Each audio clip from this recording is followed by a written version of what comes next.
This is United Network News with Sunny Galt, Calen Gipp, Kimberly Gogan, and our field messengers from around the world. Here's today's real news. The U.S. Department of Agriculture's Food Safety and Inspection Service has issued a new proposal to reduce the amount of salmonella in raw poultry products. Salmonella is a bacteria that infects more than 1 million humans every year. It can cause issues such as fever, diarrhea, upset stomach, and cramping. It's rarely deadly, but reducing cases of salmonella sounds like a good idea. However, after talking with local farmers and the people who run smaller processing plants, we quickly learned these suggested modifications could have a devastating impact on small businesses and the communities they serve. For years, the Food Safety and Inspection Service, or FSIS, has been trying to curb the salmonella rates in raw poultry products. These documents show the amount of regulations, directives, and notices that specifically affect smaller plants that slaughter and process the meat. And their efforts have been effective. From 2017 to 2022, the amount of chicken samples where the FSIS detected salmonella decreased by 50%. There are quite a few intervention steps within the processing plant to reduce any salmonella. Whether we totally eliminate it or not is the issue. And so FSIS says if it's there that in that bird that we test, then that it doesn't matter if it's very high load or low load. They don't worry about which salmonella, because not all salmonella can cause human illness. Right. So here's the thing. Despite the 50% decrease of salmonella in poultry, the estimated rate of human salmonella infections remain consistent, which tells us we're probably not getting sick from poultry. Still, the FSIS is doubling down on their efforts by proposing even more restrictions that impact both large and small poultry processors. I recently spoke with Rosanna Bauman. She and her family operate Bauman Cedar Valley Farms in rural Kansas. Our internet connection was a bit spotty, but Rosanna says if the proposal stands as is, there's really no incentive for plants like hers to keep their doors open. With no changes, they would lose, and I don't believe I'm exaggerating to say 90% of the fee for poultry processors. There's just no reason. It's already, as you know, a low margin business. There's no reason for me to take that additional risk.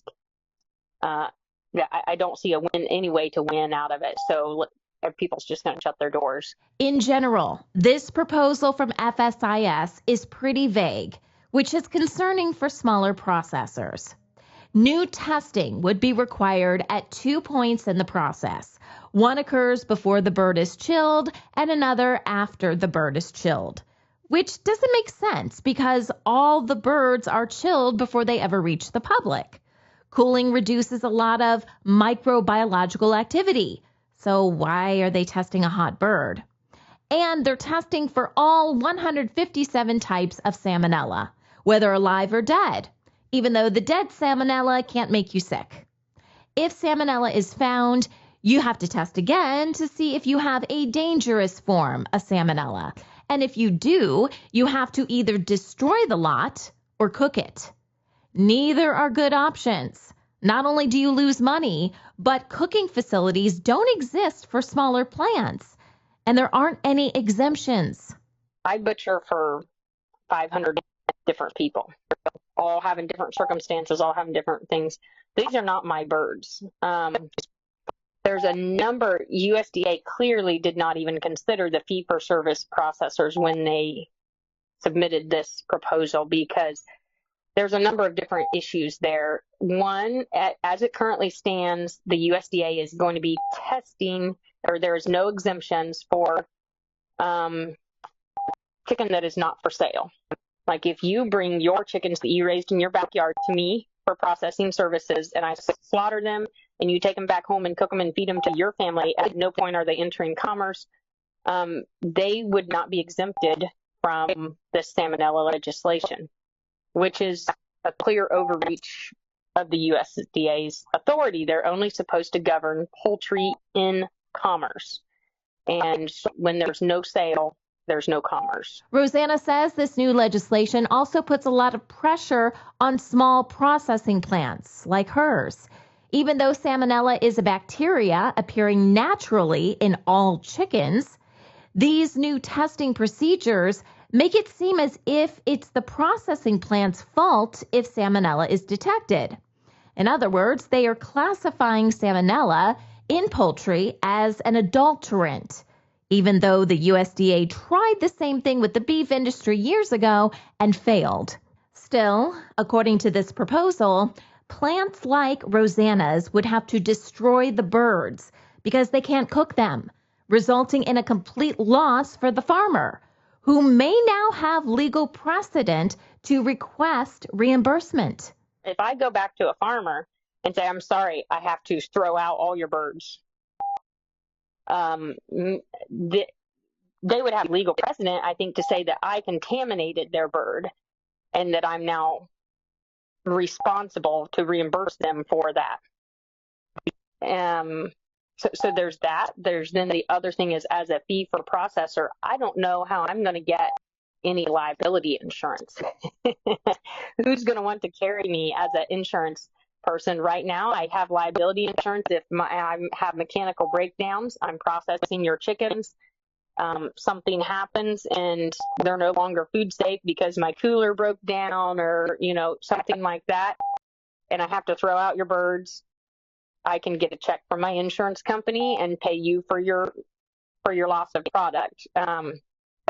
This salmonella legislation passes, I don't know who would want to insure me. Rosanna says she's already working with low margins for her service.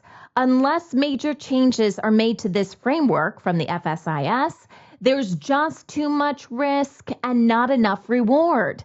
She and other farms would probably stop processing poultry altogether, something the FSIS planned for. Kind of. We did some numbers, and we're still trying to refine them as a small group of processors. But even if just one of us processors went out of business, that is the complete total of what the USDA suggested as a industry impact. So they grossly underestimated anybody going out of business. and I think so, like 3 million, what I say, like 3 million pounds from one of the small processors, and that's like at $6 a pound. That was 18 million, and I think they estimated like 8 million as a cost to industry. I need to pull this all up again, but their estimated cost of industry is just shockingly low and inaccurate. And remember, Rosanna is considered a small processor. Still, she serves about 500 farms in Kansas and surrounding states. What would happen if more plants her size went under? How would all of these smaller farms process their meat? What about their families and the communities they serve? Large companies like Tyson or Purdue process their own meat. And while these new rules would impact them too, it's safe to say they wouldn't have to close up shop. The good news is this policy is not yet written in stone.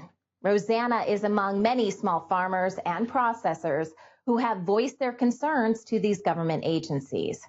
Rosanna even attended a video call with them to help them better understand the impact this has on smaller farms and plants.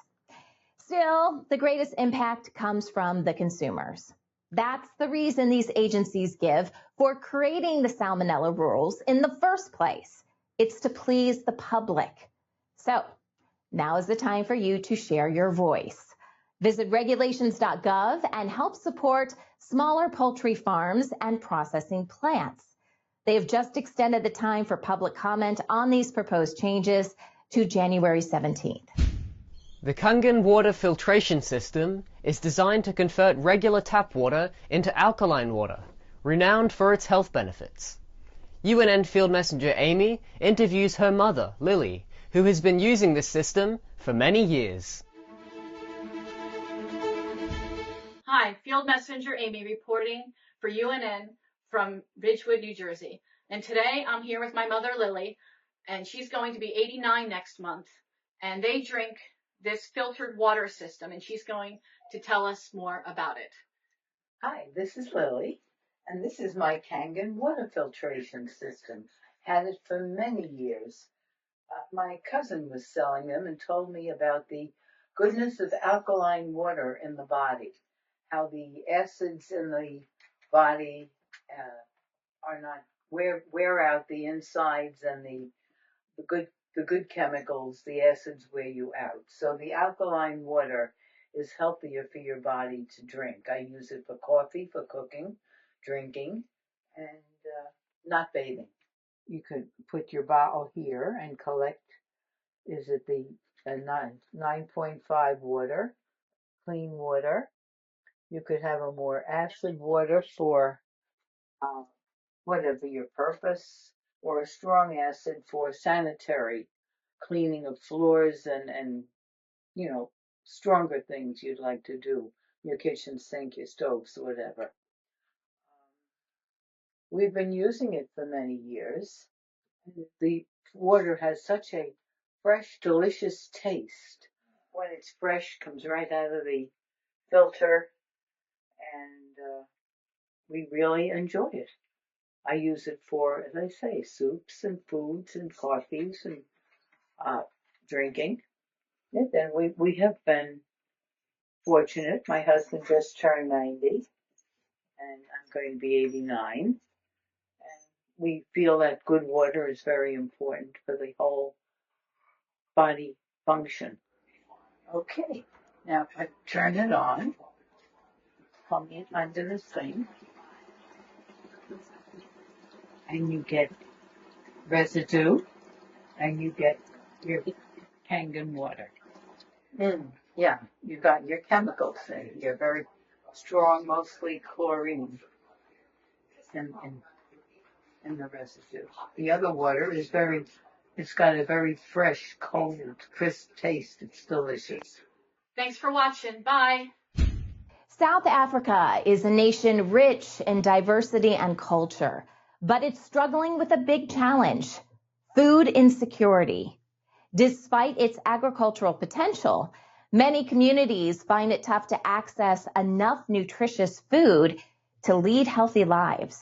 Food insecurity often involves skipping meals, eating smaller portions, or consuming less nutritious food.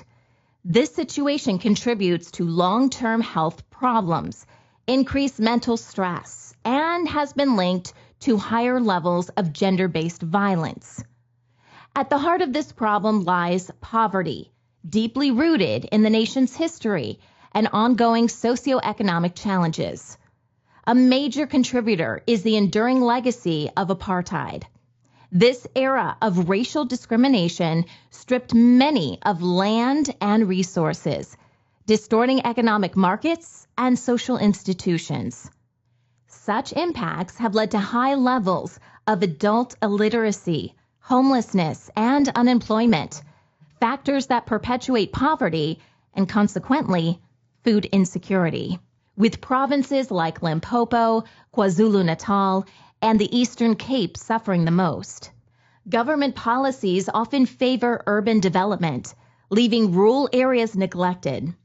As a result, many rural families rely heavily on agriculture, which can leave them vulnerable in times of drought or market instability. Rural households tend to be larger, adding pressure to already stretched resources and making it harder to ensure everyone is well fed. We have a problem of access to land for farmers to grow the food, and also in terms of for small-scale farmers, access to markets. And so whilst on the one side we have you may have land, but then you don't deliver the food to the communities in a way that is beneficial for communities. Local NGOs say government urgently needs to improve food security. They can start to subsidize basic foodstuffs for poor communities, and they can also encourage more funding into organizations or even themselves in teaching people at the household level how to grow their own food. Gender inequality also plays a role, often leaving women to face economic hardships. With limited access to education and employment opportunities, many women find it challenging to break the cycle of poverty that impacts their family's food security. Women typically earn less and have fewer resources than men. When there's no male provider, women often become the sole earners, managing both financial and domestic responsibilities. Many families in rural parts of the Eastern Cape live below the poverty line. Many rely only on social grants for income. 84-year-old Maswedekile Pechana lives with her 8 children and grandchildren. The family lives in a dilapidating structure, and their only source of income is the elderly's social grant. I am always hurting because my life has been like this for decades and decades. I always ask God to stop this poverty over my family. I sleep on the floor. I do not have a bed, nothing. All of my children sleep down. I am asking God to take my life because this life is unbearable. We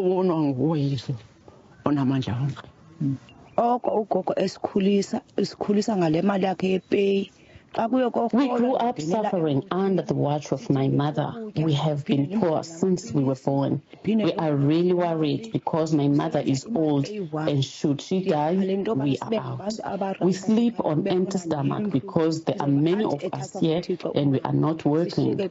We are asking for government to also consider us. In rural areas, women encounter more challenges in accessing essential resources like land, financial capital, and technology. Access to land is particularly important for farming, yet many women are denied it. Female-headed households also struggle to get credit, limiting their ability to buy or grow enough food. The migration of male household members to urban areas for work further adds to these challenges, leaving women to manage households under difficult conditions. Food insecurity is not solely a rural problem. Research shows many cities, including Cape Town and Johannesburg, face food insecurity and hunger, with the prices of essentials like electricity and transport going up.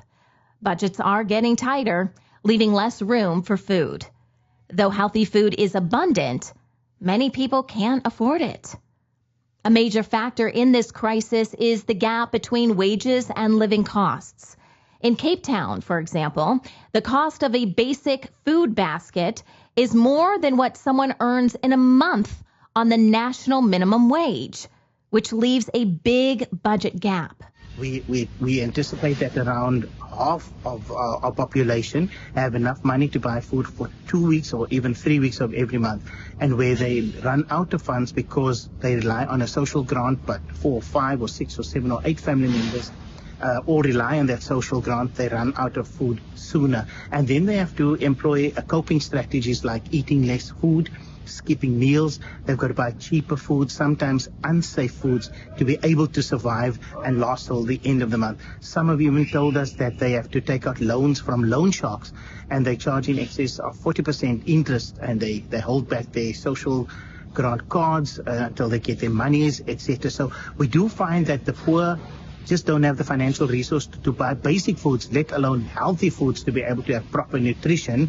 And they are being exploited and they are being abused, and they just don't have enough. While some urban residents can afford regular supermarket trips, many are limited to monthly visits due to financial constraints. These households often rely on local informal vendors for their food, as they don't have easy access to electricity and refrigeration. Also, the pandemic's impact has been particularly severe in South Africa, contributing to job losses and pushing millions into poverty. Yet, despite economic challenges for the majority, a small fraction of the wealthiest experienced an increase in their fortunes during this period. Up to 20 million South Africans face severe food insecurity, with many children going to bed hungry at night, a hard reality. The Department of Health reports more than 15,000 children are diagnosed with severe acute malnutrition each year, and 1,000 die from it. A study in 2022 found that malnutrition is responsible for a third of child deaths in South Africa, about 12,000 annually. A quarter of children under 5 are stunted due to chronic malnutrition. This cycle often affects multiple generations as children start life undernourished, hindering their success in school and work. We are seeing the incidence of malnutrition rising, what we call stunting, where the children don't have the right height for their age. That is growing out of control, and our government does not have the ability to be able to address that need in local communities. So we're having to partner with corporates to support us, and then with organizations that are focusing on child malnutrition as well as pregnant and nursing mothers to make sure that we reduce that statistic quite significantly, because as everybody knows, and the research has shown, that if children don't get the nutrition they need in that first 1,000 days and in that first 5 years of their life, you can't reverse their nutritional status, and they will have health problems for the rest of their lives, and their earning potential will be limited for the rest of their lives. What is truly perplexing in this situation is the immense amount of nutritious food wasted across South Africa's food supply chain, from farms to retailers.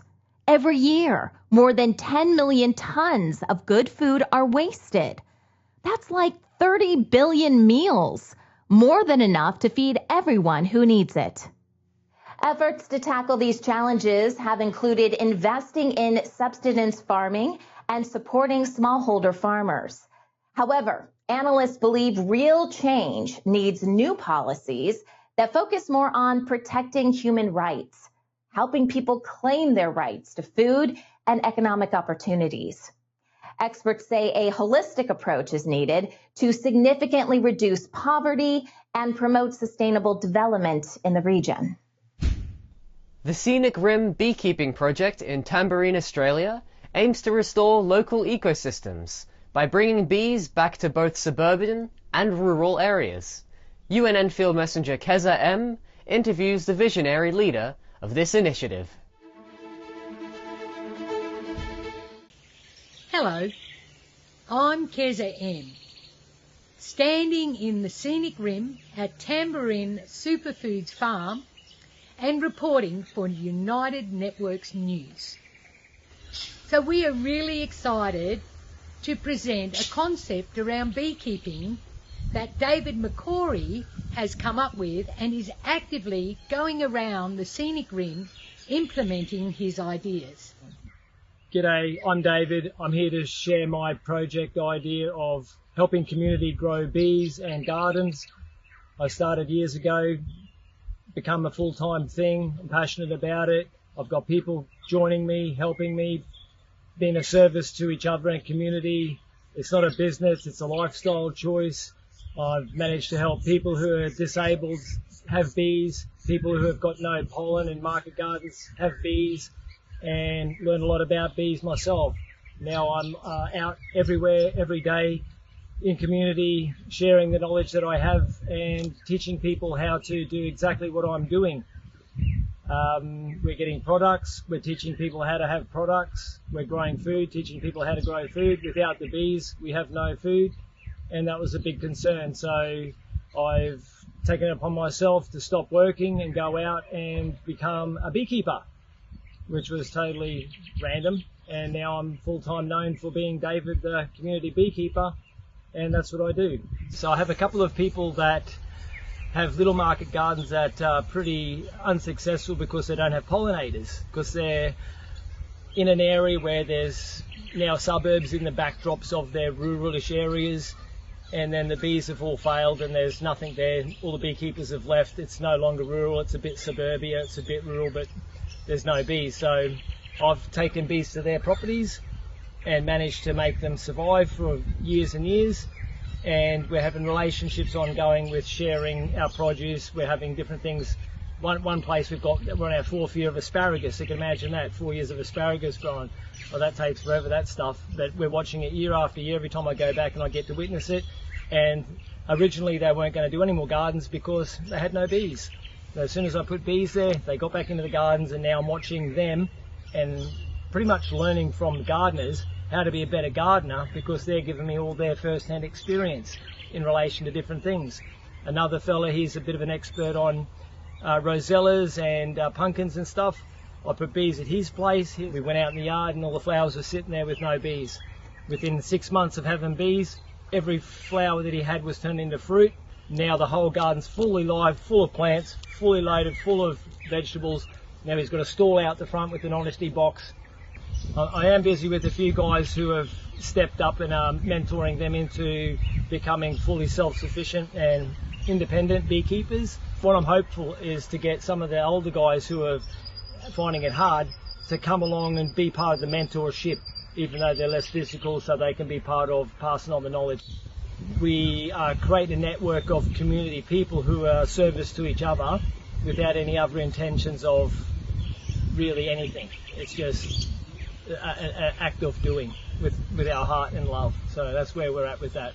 And my final words is that always remember, when you're getting stung by a bee, you're not being bit. A local nursery in Bitterroot Valley, Montana has been providing locals with an abundance of colourful produce, flowers, trees and shrubs for more than 5 decades. UNN Field Messenger Adaria interviews the owner of the nursery. Hi everybody, this is Adaria and I'm reporting to you from the beautiful Bitterroot Valley here in Montana, USA. And today we are interviewing Julie, one of the owners of Muller's Nursery here in Corvallis, is that correct? Yep. Okay, well, you have the most amazing gourds. I have never seen anything like this in my life. So I would love to hear more about what these are and how you grow them. And gourds technically are more ornamental than pumpkins, although pumpkins and gourds combined, I've got over 100 varieties. Here, so these are the larger versions of these smaller guys right over here. And by crossing something like that with a pumpkin, you would end up with a larger gourded pumpkin-sized gourd. In the spring, we sell plants for your own vegetable garden, as well as flowers, perennials, trees, and shrubs. So, can you tell us a little bit more about some of your flowers and your pumpkins over here? Wow, those are really interesting, different types. All shapes and sizes. These are the Cinderella types that look like a cheese wheel. Wow. They have very tasty flesh, as well as are wonderful to stack to make pyramids, and you can do some pretty fancy stuff on your porch. The cute little guy here is called Hot Chocolate, and he's a cute little cup of cocoa. Chocolate? Yeah. Does he taste like chocolate? Nope, just in looks. So what are your pumpkin pie type pumpkins? So my favorite for pies are the sugar pie variety, which I have in a bin over on the other side. Okay. And there's also some newer pumpkins that they call them naked seeds or hull-less seeds. So it's that green pumpkin seed that you get in a granola mix out of the grocery store. Yeah. So you can grow those as well, and I have those for sale, and they have a wonderful sweet flesh too. Oh, I'll have to get some. So I'm also wondering, do you have your own bees or do you have beekeepers put them out? We have our own bees, but I do have a friend that takes care of them for us. Oh, wonderful. Okay. Yep, because every one of these has to be pollinated by a flying insect, and honeybees do the majority of that pollination. Thank you everybody for watching. This is Adaria from Corvallis, Montana, USA, in the Bitterroot Valley. Have a blessed day. Have you found yourself in a tough spot of owing more on your auto loan than your car is worth? If so, you're not alone. This situation, often described as being upside down or underwater, occurs when the market value of your car is less than what you owe on it. Picture this. You still owe $30,000 on your car, but the best offer you've got for it is only $20,000. That's a hefty $10,000 gap to manage, or as financial folks call it, you have negative equity. A recent study shows about 1/3 of U.S. drivers with financed cars owe more than their vehicles are worth. It's a bigger problem for cars bought since 2022, with almost 39% of these buyers dealing with negative equity. Electric vehicle owners, particularly those driving luxury brands like Tesla and BMW, are even more at risk, with 46% facing negative equity compared to more budget-friendly options like Honda and Toyota. The study also found many car owners overestimate their car's value, often believing it's worth at least $5,000 more than the actual trade-in value. This can lead to unpleasant surprises during resale and start a negative equity cycle when financing the next car. I am here to sell my used car. Sure, looks like we can give you $20,000 for it. Cool, here you go. I will be taking these. Hey, what the hell? You owe us $25,000. For what? Remember when you borrowed money from us to purchase this car? Yeah, and? Well, your loan is underwater. What are you talking about? I don't see any water anywhere. No, dummy, you still owe $25,000 on the loan, but your car is only worth $20,000. So I have to give you 20 grand and another 5,000 on top of that? Yep, so it's costing me money to sell my own car? Cars are such a bad investment. Yep, and we make a shitload of money from people like you. Longer loan terms have become more popular as buyers try to get lower monthly payments despite high vehicle prices. Even though car prices have declined slightly thanks to dealer discounts, the market is still challenging. Brands like Toyota and Honda, known for minimizing negative equity risks, have limited supply and fewer discounts available. Also, high interest rates just add another layer of difficulty to securing favorable loans. Someone who did a 60-month loan, but you had an extremely high interest rate. Well, the fact is, you have to look at the situation like there's a hand stopping your money from paying down the debt, and that hand is the interest. And most people, because of how much interest you have to pay, and they get their interest up front. You mean when you pay somebody back, they got to get their money up front? That's what the interest does. They're getting their money up front. So in a 5-year loan, those first 3 years, you're really dedicating a lot of that money to the interest. And when you went to try to refinance because rates or your credit increased because of those on-time payments, you couldn't necessarily do that because the car was upside down because none of your money actually made the loan payment. So what are your options if you have negative equity? While there's no universal fix, car owners with upside-down loans generally face a choice between two unappealing options: sticking with regular payments while possibly losing more equity, or accepting the loss by selling the car. However, there might be other routes you can take. Let's explore 4 steps that could guide you toward making the best decision for your financial health. Start by figuring out exactly how much you owe compared to your car's current value for a clear picture of your situation. If unsure about your car's value, check resources like the National Automobile Dealers Association guides, Edmunds, and Kelley Blue Book. Since there's no single source for car valuation, you can use multiple sources for an accurate estimate. Before selling your car or refinancing, consider if you can pay down the negative equity. If you can make a lump sum payment without increasing debt or risking financial stability, it's likely the best option. When you buy a new car, it starts losing value the minute you drive it off the lot. Unfortunately, many people finance their cars with loans that are longer than the car's actual value. This can be very stressful because if you decide to sell your car before you pay off your loan, you'll still be responsible to pay the leftover balance. But don't worry, I have some tips for you to avoid this situation. Number 1, research the car's depreciation rate before you purchase. Some cars, like luxury cars, depreciate a lot faster than other cars. My second tip is to make a larger down payment towards the car or opt in for a shorter loan term so you build equity faster. And last but not least, never ever pay over MSRP for a car. I don't care if you have to wait 6 months or 1 year. Never pay over MSRP because you will be upside down on it when you go to sell the car. Contacting your lender is another option, as they might have solutions to ease your financial burden. Explain your situation and see if they can help with your underwater loan. Even if they decline, it doesn't hurt to ask.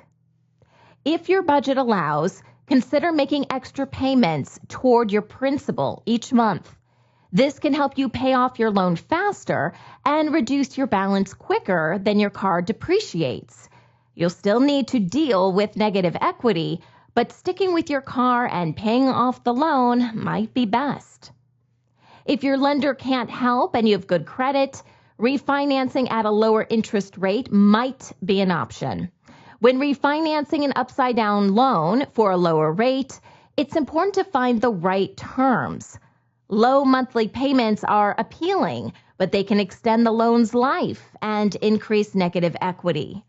Cars lose value quickly, about 20% in the first year, and up to 50% to 60% after 5 years. The quicker you pay off the loan, the less likely you are to end up underwater again.